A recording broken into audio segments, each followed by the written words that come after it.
आज उड़ीसा में जिस तरह से 147 विधानसभा जो सीट होती है उड़ीसा की और लोकसभा सीटें जो है वो 21 है। यहाँ पे आप देखेंगे जिस तरह से उड़ीसा में इलेक्शन चल रहा है और पूरी चाक चौकसी के साथ शांति व्यवस्था के साथ जिस तरह से पुलिस बल यहाँ लगा हुआ है। जानकारी के लिए बता दूं, छत्तीसगढ़ से भी 2000 जो पुलिस बल है यहाँ उड़ीसा में शांति व्यवस्था को कायम रखने के लिए, चुनाव संपन्न कराने के लिए यहाँ छत्तीसगढ़ से भी 2000 जवान भेजे गए हैं। दूसरी बात आपको बता दूं, छत्तीसगढ़ से लगा हुआ ये जो बॉर्डर एरिया है उमरकोट एरिया और नवरंगपुर लोकसभा सीट के अंतर्गत आज इलेक्शन चल रहा है, जहां पे चित्रकोंडा, मलकानगिरी, नवरंगपुर, झरी गांव, डाबू गांव और उमरकोट में जिस तरह से आज इलेक्शन चल रहा है। कुछ भाई साहब लोग यहाँ मौजूद हैं, इन लोग से पूछ लेते हैं कि इन लोगों ने मतदान किया और क्या स्थिति है। सर क्या नाम है आपका? लिंकन कुमार दास जी, कहाँ से हैं आप?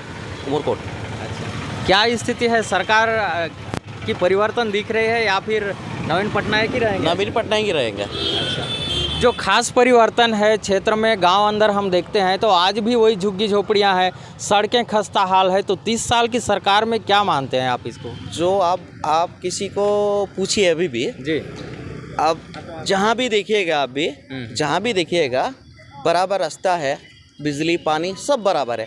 जो लोग बोल रहे हैं आपको कि ये नहीं है, वो लोग वो दूसरे पार्टी के हैं बस। अच्छा ये बताइए, बीजेपी जो कहती है बीजेपी कि यहाँ इस बार भारत में 400 पार करेगी, आप क्या कहते हैं? जी नहीं होगा। जब तक नवीन पटनायक है तब तक नहीं होगा।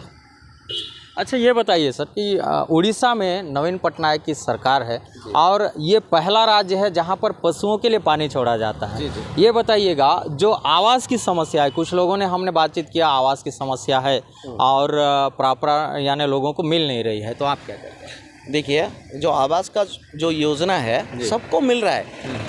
क्या है कि कुछ लोग पढ़ाई ठीक से नहीं किए हैं, प्रॉपरली उनके पास नहीं जा पा रहे हैं कुछ लोग, तो वही पीछे रह गए। पर बराबर सबके पास सब कुछ मिल रहा है। पूर्व में हम देखेंगे वर्तमान स्थिति तक यहाँ नित्यानंद गौड़ की स्थिति थी और बीजेपी कहती है कि हमने भी बहुत विकास किया, तो आप क्या देखते हैं? नहीं, विकास तो किए हैं, उतना नहीं है, कोई नहीं किए हैं बोल के, फिर भी बीजेडी जितना किया है उस हिसाब से वो लोग कुछ नहीं किया। बिल्कुल, बीजेडी का तो बोलबाला पूरे उड़ीसा में है, पूरा उड़ीसा जानता है। भाई साहब इनसे पूछ लेते हैं, क्या नाम है आपका? सुशांत पाल जी, क्या किस नज़र से देखते हैं इस बार का चुनाव को? इस नज़र से देख रहे हूँ, अब बीजेडी सरकार बहुमत से जीतेगा फिर से। अच्छा ये बताइए, यहाँ पे जो रोजगार है, यहाँ भी बेरोजगारी की समस्या रहती है हमेशा, जैसे ऑल वर्ल्ड में है कहना चाहिए, भारत में तो बहुत ज़्यादा है। यहाँ उड़ीसा में क्या स्थिति है बेरोजगारी? ठीक है, चल रहा है, सब तो घर घर में काम कर रहे हैं, दुकान है, सब किसका काम वो कर रहा है। बाहर तो कोई लेबर नहीं जा रहा है, ये तो बाहर ये नहीं है ना, हमारा लेबर हमारा पास ही काम कर रहे हैं, सब विकास हो रहा है। अच्छा ये बताइए, महिलाओं के लिए कुछ व्यवस्था किया है जो सब बहुत अच्छा व्यवस्था किया है। अच्छा, आपको पता होगा अभी छत्तीसगढ़ में 1000 रुपये महतारी वंदन योजना के तहत मिल रहा है। यहाँ ऐसा कुछ नया स्कीम लाई है सर? हाँ, बिजली मुफ्त लाई है अभी नया स्कीम। 10 लाख लेडीज़ लोगों को, जेंट्स लोगों को 5 लाख नया स्कीम दिया है, 100 यूनिट फ्री दिया है, और क्या देगा उससे ज़्यादा। घर घर पानी है सबका पास। अच्छा हाँ, तो मान के चलिए इस बार भी अगर बीजेडी की सरकार बनती है तो क्या बोलना चाहेंगे और कैसा भविष्य देखते हैं आप उड़ीसा को, क्या बोलना चाहेंगे? उड़ीसा में जब तक नवीन है अब तक बीजेडी है। बिल्कुल, जिस तरह से ये कॉन्फिडेंशियल लोगों का कहना है कि उड़ीसा में जब तक बीजेडी है, जब तक नवीन है तब तक बीजेडी है। यहाँ और भी भाई साहब लोग हैं, युवा लोग हैं, इनसे भी पूछ लेते हैं, थोड़ा सा इनसे जान लेते हैं थोड़ा सा। भाई साहब क्या नाम है आपका? सावन कुमार विश्वास। जी, मतदान किया आपने? हाँ, उंगली दिखा दीजिए जरा हमारे कैमरे में। चलो, भाई साहब ने मतदान किया। ये बताइए, इस बार जो चुनाव है ये क्या परिवर्तन होगा या फिर सरकार जहाँ की वहीं रहेगी? वो आम पब्लिक का ऊपर है, जहाँ पर वोट ज़्यादा आएंगे वहाँ पर ही। अच्छा ये बताइए सर, भारत जोड़ो यात्रा जिसमें राहुल गांधी ने पूरे भारत में दौरा किया, उसकी क्या स्थिति है? कांग्रेस 0 है। और बीजेपी की क्या स्थिति है जो 400 पार की नारा लगा? बीजेपी और बीजेडी दोनों बराबरी में चल रहा है। अभी देखो सामने क्या होता है। तो बिल्कुल बीजेपी और बीजेडी की यहाँ कांटे की टक्कर दिख सकती है, लेकिन लोगों का जो राय है कहीं ना कहीं नवीन पटनायक की स्थिति को ज़्यादा बता रहे हैं, क्योंकि उनकी जो सरकार है लगातार लगभग 3 दशक से यहाँ पे है और उन बीजेडी को टक्कर देने के लिए आज तक कोई बड़ी पार्टी सामने नहीं आई थी उड़ीसा में, लेकिन इस बार कहीं ना कहीं बीजेपी अपना बहुमत बनाते भी दिख रही है। लेकिन जब तक स्पष्ट नहीं होगा तब तक कहना मुश्किल है कि किसकी सरकार बनेगी। दादा क्या नाम है आपका? किशोर क्षत्रिया। जी, कहाँ से हैं आप?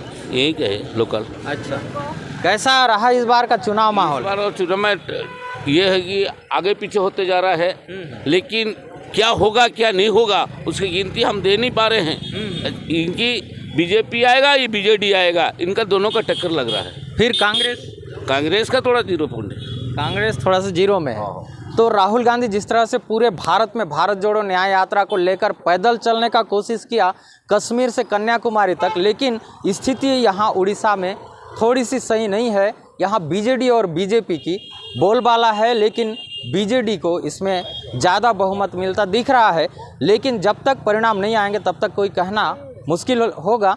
लेकिन बीजेपी भी अपना बढ़त इस बार उड़ीसा में बना सकती है। आप छत्तीसगढ़ और उड़ीसा का बॉर्डर एरिया है जहाँ पे आज मतदान हो रहा है और नवरंगपुर डिस्ट्रिक्ट के अंतर्गत आता है, जहाँ पे ये जो क्षेत्र है आप देखेंगे नवरंगपुर लोकसभा सीट के अंतर्गत है। और नवरंगपुर लोकसभा सीट के अंतर्गत इस बार हमेशा की जैसे मलकानगिरी, चित्रकोंडा, नवरंगपुर, झरेगांव, डाबूगांव और ये जो उमरकोट एरिया है यहाँ पे आज मतदान चल रहा है। यहाँ पे एक वरिष्ठ जन है, इनसे पूछ लेते हैं कि दादा क्या नाम है आपका? करुणामय महाजन। जी, कहाँ से हैं आप? अपना यहाँ का ही दरगाह का ही है।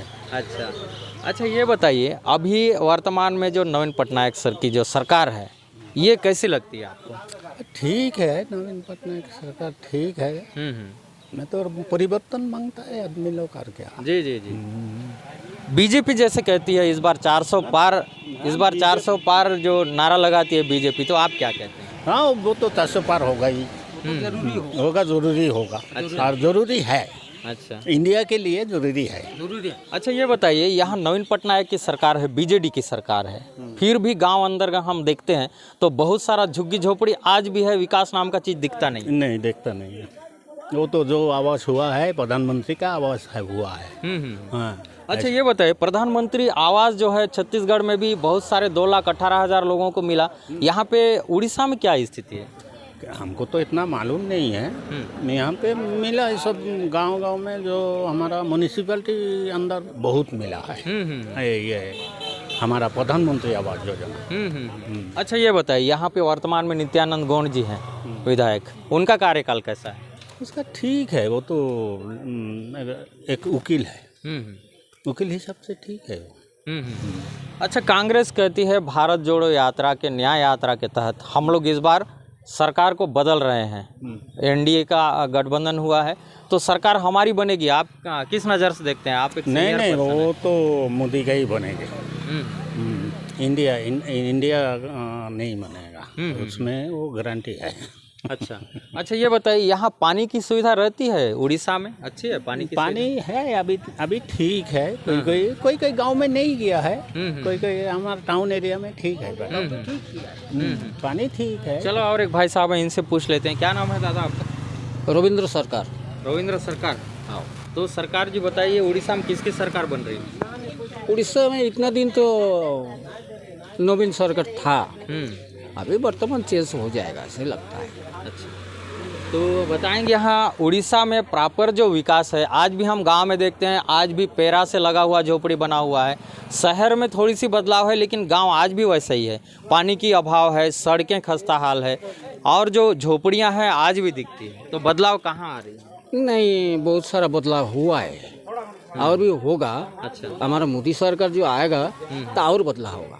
अच्छा हाँ। तो यहाँ पे उड़ीसा में क्या स्थिति है, जोर किसकी है? क्योंकि त्रिकोणीय समीकरण यहाँ दिखता है बीजेडी, बीजेपी और कांग्रेस। धमक किसकी है? कांग्रेस का कोई अता पता ही नहीं है, बाकी बीजेडी और बीजेपी। तो अभी बीजेपी आएगा ऐसे ही लगता है। जी बिल्कुल, बीजेडी का जो माहौल है वो बरकरार रहता है, लेकिन बीजेपी को यहाँ पे जिस तरह से बता रहे हैं कि बीजेपी का माहौल बन सकता है, जिस तरह से मोदी जी कहते हैं कि 400 पार इस बार लगेगी, लेकिन छत्तीसगढ़ का माहौल आपने देखा होगा, वहाँ भी बीजेपी मुहर लगा चुकी है। और यहाँ उड़ीसा में क्या स्थिति होगा ये आज वोट खत्म होने के बाद हल्का फुल्का पता चलेगा, लेकिन जब तक चुनाव गिनती नहीं होगा तब तक स्पष्ट कह पाना थोड़ा सा मुश्किल जाता है, क्योंकि पूरे क्षेत्र में इस बार जो परिवर्तन की लहर है वो देखने को मिल रही है। आप देख रहे हैं बस्तर संदेश और मैं कार्तिक कश्यप, ओडिशा से।